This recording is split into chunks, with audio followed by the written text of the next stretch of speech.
Right now, somewhere on your skin or someone else's, there's probably a tattoo. And you probably think of it as a modern thing. Rebellion, art, self-expression, maybe a bad decision from your 20s. But in 1991, two German hikers were walking through the Otzi Alps, and they found a frozen body sticking out of the ice. They thought it was a lost mountaineer. It wasn't. It was a man who had been lying there for 5,300 years. Scientists named him Otzi, and when they finally stripped away the ice in the lab, they found something nobody expected. His skin was covered in tattoos. 61 of them. 61 tattoos on a man who lived before writing existed. Before the wheel was common in Europe. Before Stonehenge. Before the pyramids. This wasn't some decorative flex. When researchers studied where these tattoos actually were, the pattern stopped looking like art at all. The lines weren't pictures. No animals, no symbols, no faces. Just simple black lines and dots, made from charcoal ash rubbed into small cuts in the skin. And they weren't placed where anyone could show them off. They were on his lower back, his knees, his ankles, places completely covered by clothing that no one else would ever see.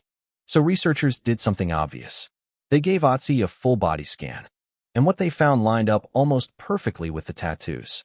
Degenerated joints, arthritis in his spine, wear damage in his knees and ankles from a lifetime in the mountains.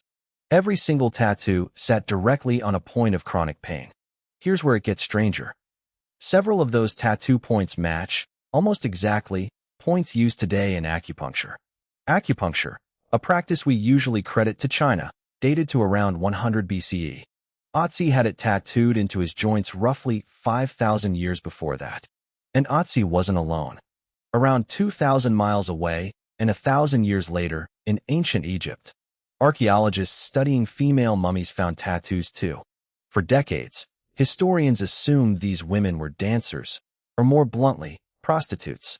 That assumption sat in textbooks for almost a century. Then, in 2014, using infrared imaging, researchers got a proper look at a priestess named Amunet. The tattoos were dots and dashes on her abdomen, hips, and thighs. Exactly the areas that stretch and cramp during pregnancy. The current theory, these weren't fashion statements. They were protective magic for fertility and safe childbirth. In a time when giving birth was one of the most dangerous things a woman could do. So far, pain relief and protection during childbirth. Now go further east, a couple thousand years later, into the frozen steppes of Siberia. In 1993, archaeologists opened a burial mound and found a young woman, later called the Ice Maiden of Yukok, preserved in permafrost for about 2,500 years. Her arms were covered, shoulder to wrist, in elaborate tattoos of deer and mythical animals. These weren't for pain, and they weren't hidden. They were visible, and they were art, deliberately so. Among the Pazyryk people she belonged to, tattoos like these marked rank and achievement, and spiritual protection for the journey into the afterlife.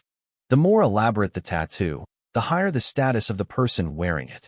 So by this point, tattoos have done three completely different jobs: medicine, protection magic, and social rank, all before a single written word describes what they meant.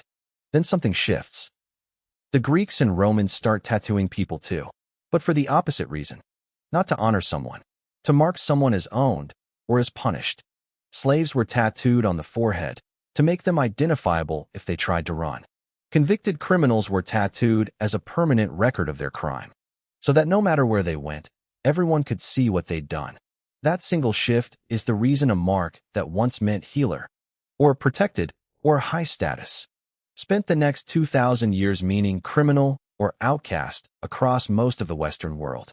When European missionaries reached Polynesia in the 1700s and 1800s, they encountered tattoo traditions like Samoan Tata and Maori Tamoko that had existed for centuries, carrying deep meaning about lineage, rank, and identity.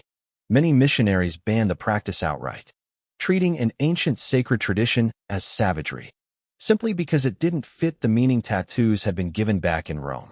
Picture it, a small fire, somewhere in the Alps, more than 5,000 years ago. A man sits still while someone else works a sharpened bone tool into his skin, rubbing ash from the fire into each cut. No image is being drawn. No story is being told for an audience. It's medicine, the oldest form of pain management on record, and no one watching it happen had any word for what era they were living in. So next time someone tells you tattoos are just a modern trend, or a phase, or a mistake waiting to be laser removed, remember what the evidence actually says. Before religion had settled into anything close to its current form, before most of the world's written languages existed, humans were already using tattoos to manage pain, protect life, and mark identity. The ink changed. The needles changed. The meaning got twisted and rewritten more than once. But the impulse to carry something permanent on your skin that says who you are or what you've survived is one of the oldest human instincts we have on record. If you want to dig deeper into any of this, all the research is linked down in the description.